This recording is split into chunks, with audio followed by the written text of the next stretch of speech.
My name is Jasmyn Morris, and I'm a producer at StoryCorps. I met Mary in 2011 when she first shared her story with us, and it's been the honor of a lifetime getting to know her and her loved ones over the last 13 years. It's impossible to put into words what Mary Johnson Roy has meant to me and StoryCorps as a whole. Her heart was unlike any other. Of the 700,000 American stories recorded over the last 20 years, Mary and O'Shea's may be the single most powerful. I remember when her story first aired on NPR, our founder, Dave Isay, was so moved, he said, "I must call and thank Mary personally."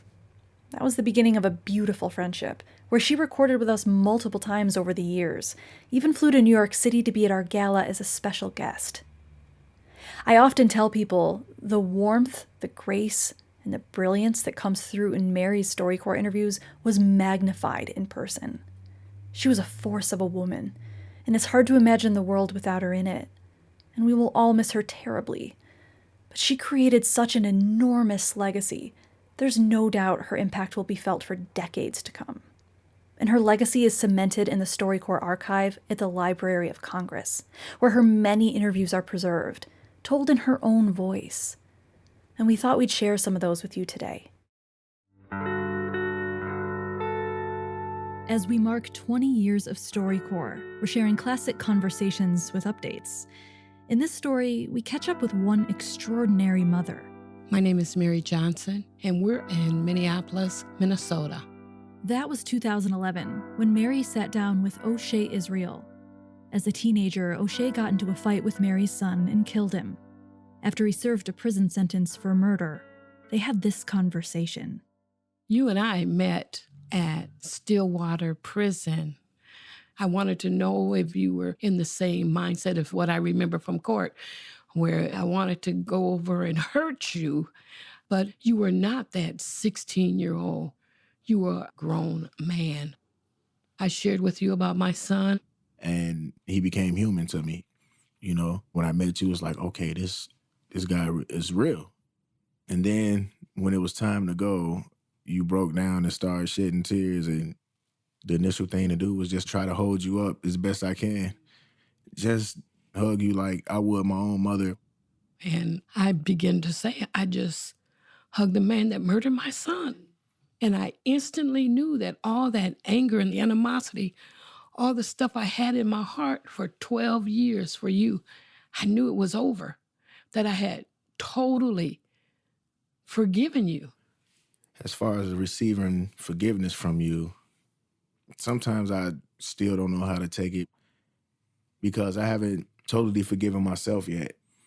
It's still a process that I'm going through. I treat you as I would treat my son, and our relationship is beyond belief. We live next door to one another. Yeah, we actually bump into each other all the time, leaving in and out of the house. And our conversations, they come from, boy, how come you ain't called over here to check on me in a couple of days? You ain't even asked me if I need my garbage to go out. Uh-huh. I find those things funny because it's a relationship with a mother for real. Well, my natural son is no longer here. I didn't see him graduate. You know, you're going to college. I'll have the opportunity to see you graduate. I didn't see him get married. Hopefully one day I'll be able to experience that with you. You still believe in me. And the fact that you can do it despite how much pain I cause you, it's amazing. I love you, lady. I love you too, son.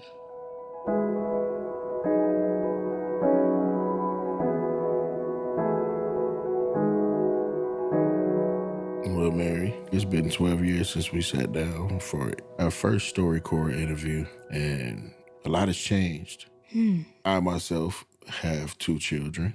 My son, he's 3, and the little girl, He's how old now? she's 6 years old now. I remember when she was born, you helped me get the car seat for her. But since we were living next door to each other, you left me for another fella. His name is Ed. I remember when I first got wind of the you and Ed going out on dates. I'm like, wait, what's going on? You was mine. But you all blessed me with the opportunity to not only be present in the wedding, but to walk you down the aisle. That was like Again, your words, beyond belief. Yeah. It's just been an amazing journey. From a hug to you being a grandmother through me with my kids, to you just being a beacon of light to a lot of people. On our last interview, we ended it with me saying, I love you, lady. And I still feel the same way.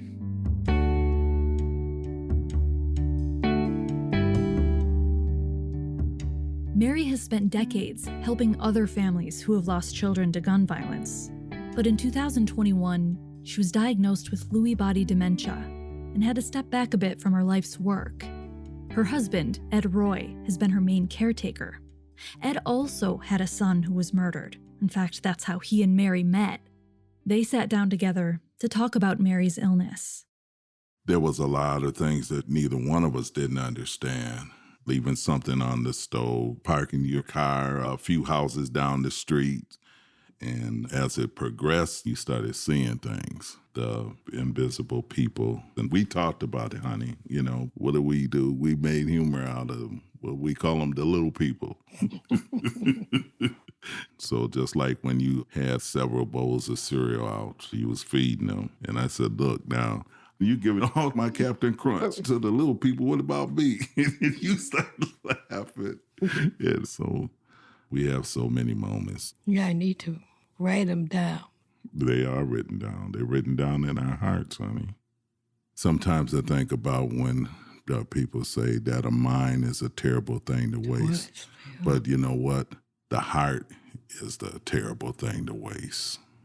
How many men would do the things that you do as far as taking care of me? Like putting on my shoes today. Well, that's what it's all about. Don't think about just the memory things. We're here to remember for each other. Don't worry about the reading, because I'm here and read to you. Yeah. You know, it's about us taking care of one another. You giving me, Mary, a reason for living. I always told you that, though. You're my angel. So it's true. It's true what they say about when they say wait on God, that he'll send you that person. You know, he knew what was in my heart. Wow. I love you. I love you.